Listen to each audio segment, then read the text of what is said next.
Hi guys, so this video here is taken from a full course on building a track from scratch in Logic. You'll be able to watch all of the Logic related videos for the course on YouTube. There will be a link to the playlist below for you. But in this course, we're basically building this whole track from scratch.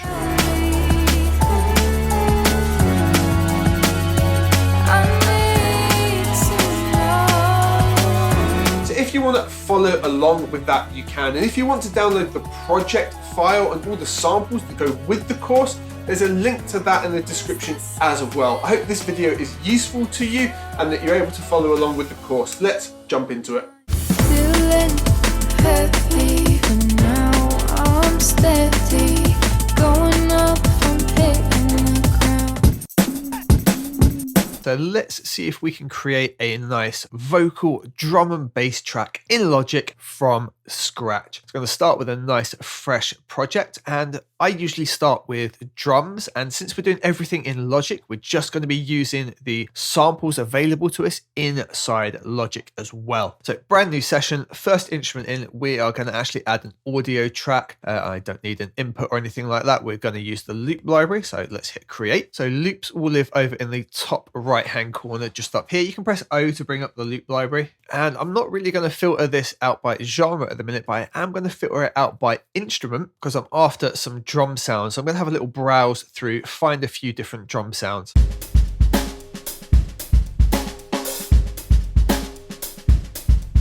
And what I'm going to do each time I find the sound, I'm just going to drag it into Logic and I'll just leave a stack in here. And I've usually just heard one sound or maybe a couple of sounds in the loop that I'm after, and we'll look to cut them up and build our drums from those.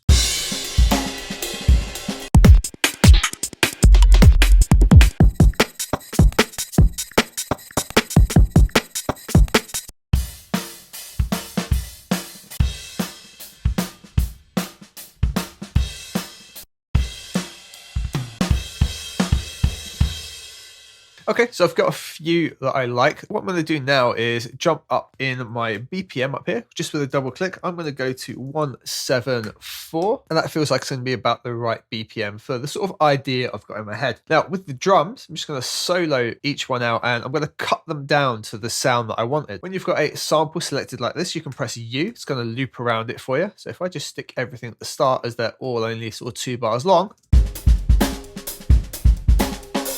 so what I liked in here was the snare sound. So using the Smart tool in Logic, I can just go to the end here and drag this to the start of where I want it. And that was definitely the sound I was after. So I'm just going to narrow that down. Now we've cut this out of something else. So I'm going to go up to the top right hand corners and just introduce some tiny little fades here. Shouldn't really affect the sound. It should just help isolate it and make sure there's no pops where we've cut something else out. And I'm probably going to tighten that right up so it's nice and short. And I'm just going to go into the next loop and find what we like in there. I think it was the kick on here. It was that crash. I like that crash right at the start, even if it's got other sounds in there. We'll probably extend that ourselves using a delay or a reverb, but I just wanted some kind of significant smashy crash noise. What we got in here? Cool, so there's 2 sounds in here I'll probably use. I like the kick and I like the really quick snappy snare. So to make another audio track, we hit Command and D. That's going to duplicate it for us. I'm going to duplicate the piece of audio. I'm going to drag this one back, so I'm taking that kick drum. We're just going to use a little fade there. And then we'll do this one forward to take that snappy little snare. And I'm just going to zoom in here to get it nice and close. And I'm going to go T and I to change to the scissors tool. Just cut it that way. Double tap T and get rid of the rest there. And a little fade there.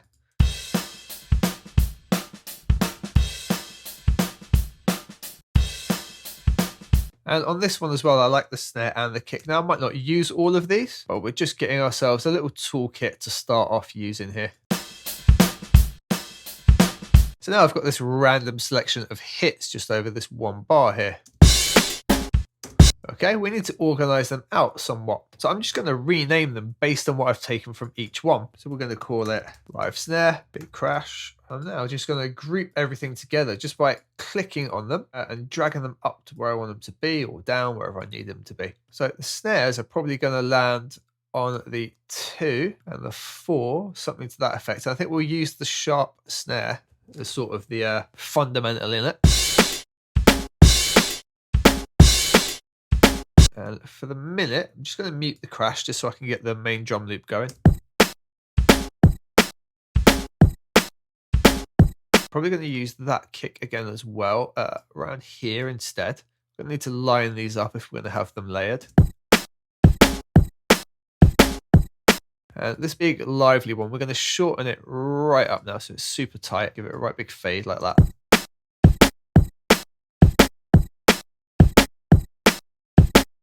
And I quite like having these both layered together actually. Bring the crash to the bottom. So that's our main sort of rhythm cut out and organized there, I think. So if we would just extend it with simple copy, so we're going to highlight everything, hold Option, and just drag it along. We've got our smart snap on just up here. So it's going to snap everything to a nice space for us. Now we can have the crash right off the offset. Now this crash is really loud. I'm going to use the inspector here just by tapping I, and in the gain section, I'm going to drop it by about 9 dB. Sits a bit more in the background. I just want it to happen right on the start here. So we've just got this now.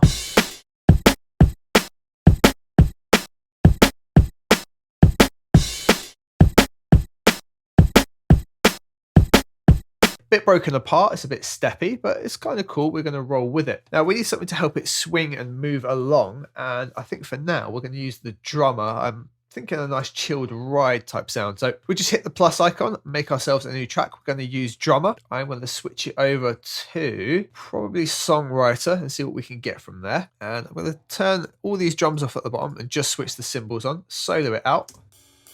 And that's pretty much what I'm after. Maybe something a little louder.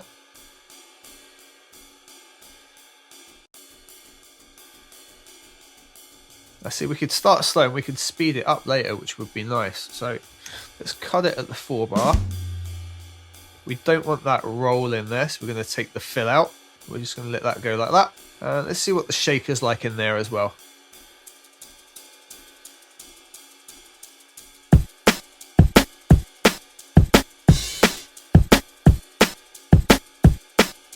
Okay, so one little thing I'm going to do is use the lively kick here just to make like a little roll at the end. So we're just going to make a quick loop here just so we can listen over. Something like this perhaps.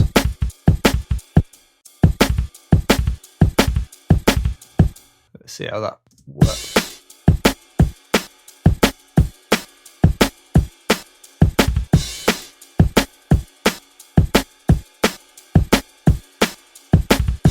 That's a bit too much. Let's just have the 1.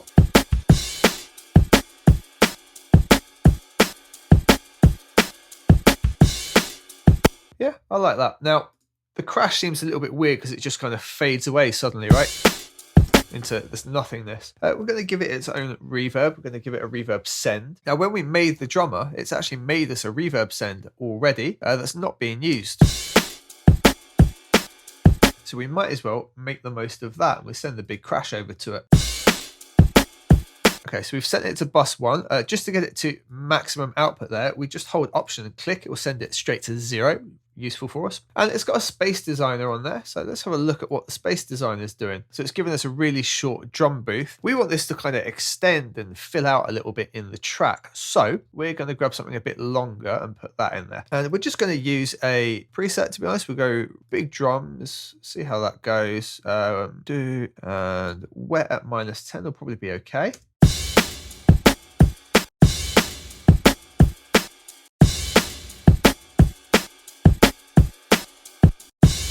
Cool, so we're getting a lot of low end on there, that is for sure. So we've got a filter envelope in here, and we're going to bring that right up at the start, and maybe a bit longer like this.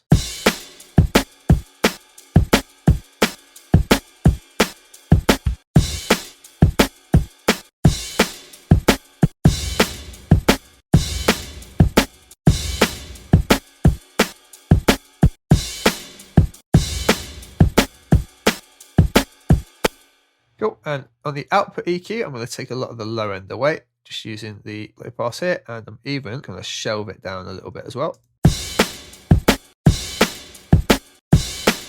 Cool, and on the crash itself, there's still a bunch of low end that affects that first kick. Probably be able to see it in the analyzer here. So loading up that EQ, just clicking over here to load up an EQ on the channel. And we've got our analyzer switched on, so I'm expecting to see loads down here that we just don't need.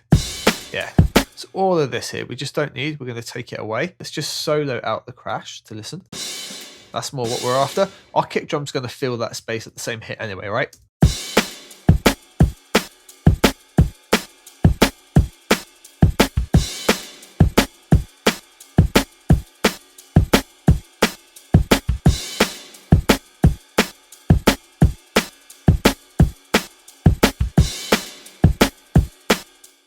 Okay, and while we're here, we've built our nice steppy break. We're going to keep everything nice and organized as we go through here. So we're going to color everything, and we're going to set a bus up as well. So over on the mixer, I'm going to take every single channel up to the stereo and all the way through the snares, select them by holding shift. I'm going to go to stereo out, and I'm going to send them to a bus, and I will send them to bus 10. That just leaves me other ones to play with before. It will give me aux 2 here. We are going to call it drums, and now all our drums will go to that bus.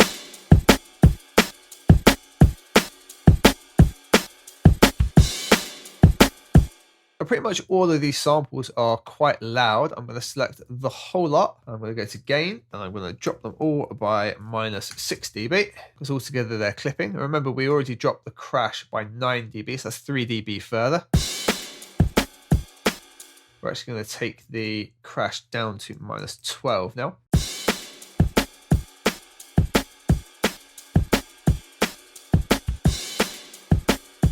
And we're making sure we're leaving ourselves some headroom, and our bus is going to be not too affected as well.